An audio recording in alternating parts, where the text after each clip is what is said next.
have a journal I wrote in when I was in my early 20s. It's full of questions about my life at that age and what things might mean. It has accounts of friendships, dates, jobs, and family. Some of it's funny, but throughout most of it, I see a younger version of myself trying desperately to fit into a world she simply wasn't built for. She was already trying to manipulate her beautiful, creative mind into what she believed was the correct way to live. She was trying to find her place in the world. After rereading it cover to cover recently, one word my 20 something self used more than any other stood out: wait. After I closed the journal's hard navy cover, I smiled with quiet amusement and thought, no wonder at 51 I simply couldn't stand to do nothing about my otherness any longer. I've been waiting 30 years. Welcome back. Today I'm talking about the wait, what those of us with neurodivergence have endured while trying to find our place in the world, and the direction I'm headed now that I'm beginning to untangle the knot ADHD-related demoralization created in my life.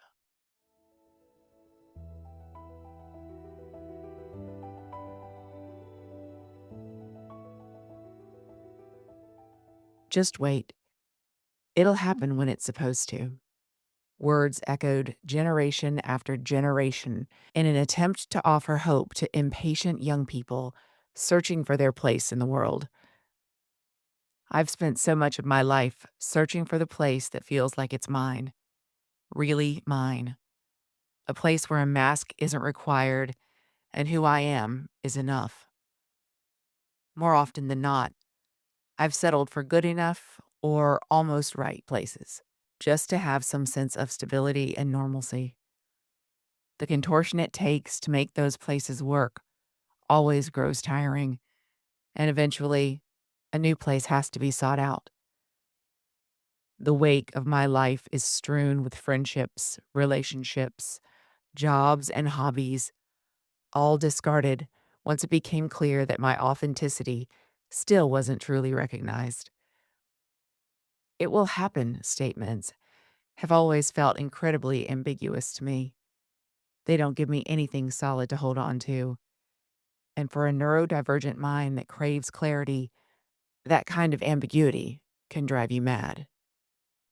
Friday, I picked my daughter up from school, and since it was cold and gray outside, a movie felt like the perfect way to spend the afternoon. We put on our cozy clothes, pulled out the blankets, and curled up on the couch to watch Wicked.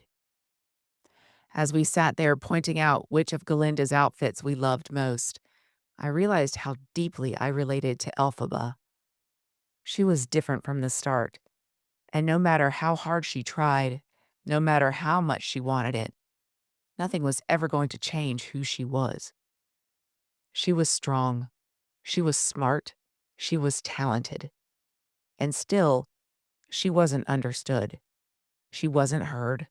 Her desires weren't met. Not until she found connection. Not until she found friendship. Not until someone truly saw her. Living with ADHD has often felt like being an outsider to me, like standing on the other side of a window, watching people do the very things I want to do. I'm not a jealous person, but I do feel envious when I watch how effortlessly some people seem to move through life. They make decisions, they follow through, they keep going. I know that might not be the full truth, but it looks that way often enough. That straight, linear path can feel incredibly appealing when my own feels winding and unpredictable. ADHD related demoralization reinforced that gap over time, training me to expect disappointment before I ever reached for hope. In the final scenes of Wicked, Elphaba tries to give herself wings, casting incantations so she can escape the guards coming to imprison her. I commented that the spell hadn't worked, and my daughter, without a second thought, said, "Yes, it did." Her wings are on the inside. What a perfect response. She was able to recognize the magic where I had not. So that's how I'm shifting my thinking when it comes to being neurodivergent. Everyone else seems to have wings I can see, ones that let them do things easily, visibly, effortlessly. But those of us with ADHD have something else: talents, depth, insight, wings on the inside, ready to lift us once we learn how to trust them. Maybe that's why I haven't been able to find my place, because I didn't have a way to get where I wanted to be, because I didn't trust my wings yet.